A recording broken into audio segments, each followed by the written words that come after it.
यह कहानी है तपस्या की, त्याग की और शक्ति की। नग्न शरीर पर भभूत, हाथ में त्रिशूल और जीवन में अदम्य साहस, ये हैं नागा साधु। क्या आपने कभी सोचा है कि ये रहस्यमय साधु कौन है? क्यों ये नग्न रहते हैं?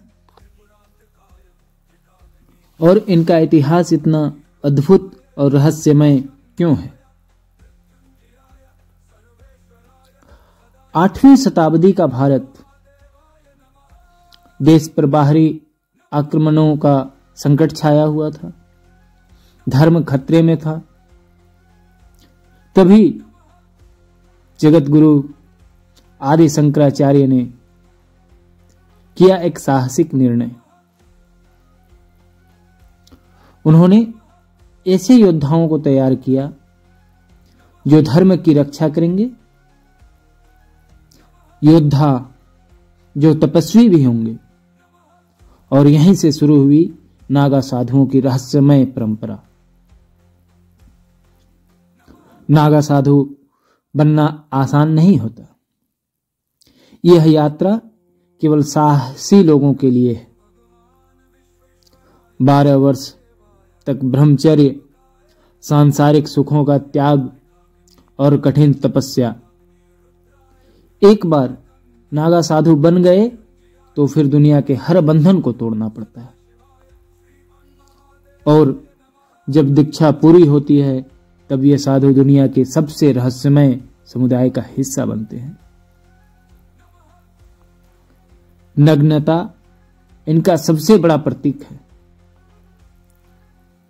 यह भौतिक सुखों का और मोह से मुक्त होने का संदेश देता है। अपने शरीर पर भभूत लगाना मृत्यु और पुनर्जन्म के चक्र का प्रतीक है।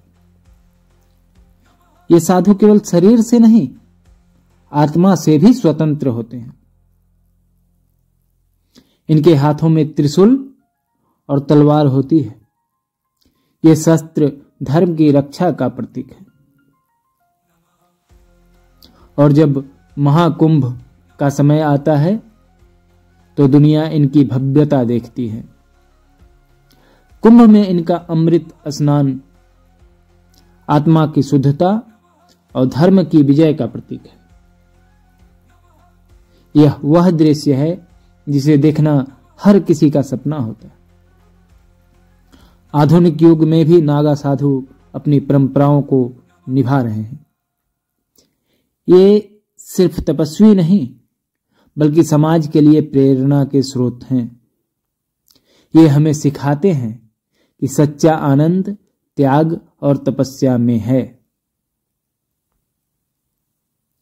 नागा साधु केवल साधु नहीं बल्कि एक विचारधारा है। एक ऐसी विचारधारा जो हमें सिखाती है कि भौतिक सुख अस्थायी हैं और आत्मज्ञान ही असली धन है। ये है नागा साधु, त्याग, तपस्या और आध्यात्मिक शक्ति का प्रतीक। इनका रहस्यमय जीवन हमें प्रेरित करता है, सिखाता है और सोचने पर मजबूर करता है। क्या हम भी इस संसार के बंधनों को छोड़ पाएंगे? नागा साधु विभिन्न अखाड़ों से जुड़े होते हैं।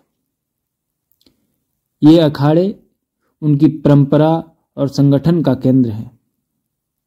जूना अखाड़ा, निरंजनी अखाड़ा, महानिर्वाणी अखाड़ा जैसे अन्य संगठनों ने सदियों से इस परंपरा को जीवित रखा है।